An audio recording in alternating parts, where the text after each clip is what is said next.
doing this? I don't know.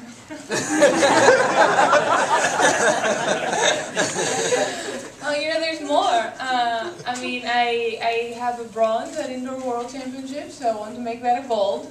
Then I'll have the whole collection of gold, and then you can ask me again that question after that.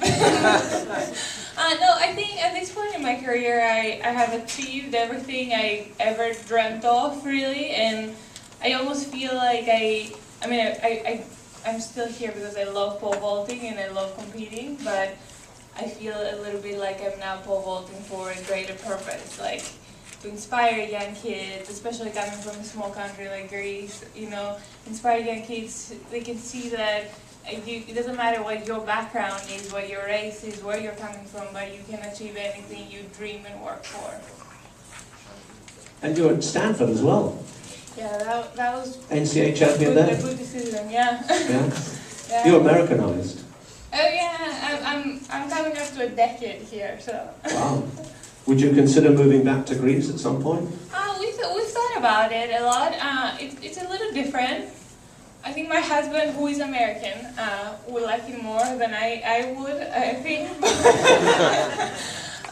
But we do get a great balance right now. We spend about 6 months of the year there during the outdoor season, the European circuit, basically.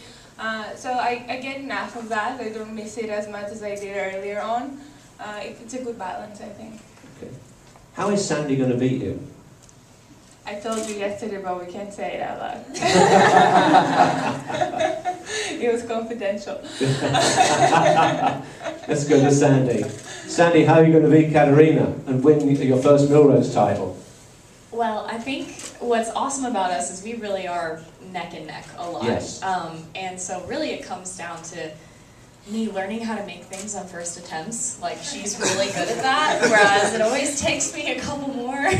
And she's extremely consistent.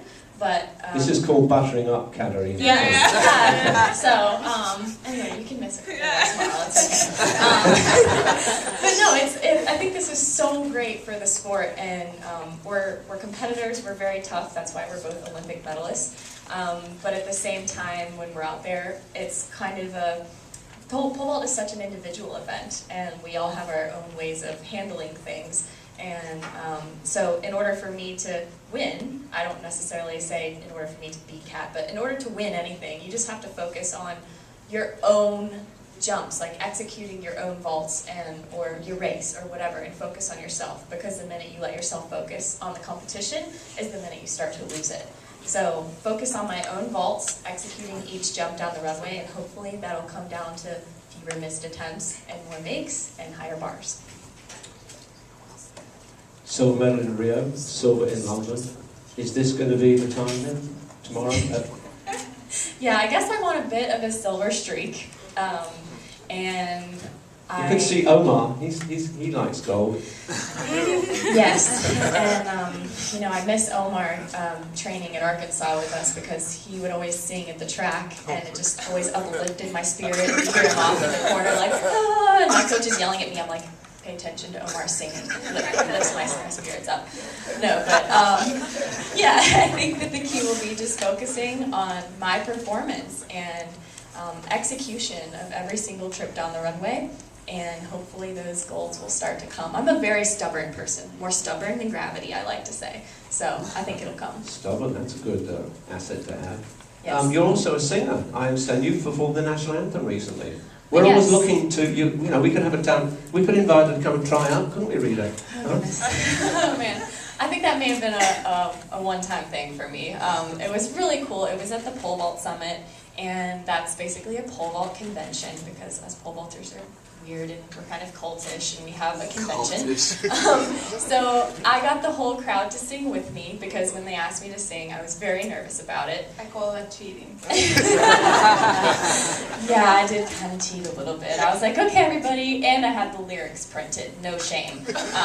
No brain farts, right? So I just want to stand up there, but it was a really cool moment, because I got the whole crowd to sing with me. And all of these kids, she said she's out there to inspire children. And so I wanted to tell these kids, like, look, I'm nervous right now. Will you sing with me? And show them that it's okay to be vulnerable. And show them that it takes moments like this where you can conquer your fears. So I stood up and I sang in front of, I don't know, how many people were at the Pole Vault Summit? 3,000 or 4,000 people. But I got them to sing with me, and it was really awesome and definitely a proud American moment for me. Can you sing, Katerina? No. No. Sing with me, how's that? No. I think that's going to be one of the highlight events. John and Margo Katsumaditis, Women's Pole Vault. We look forward to it. I shall.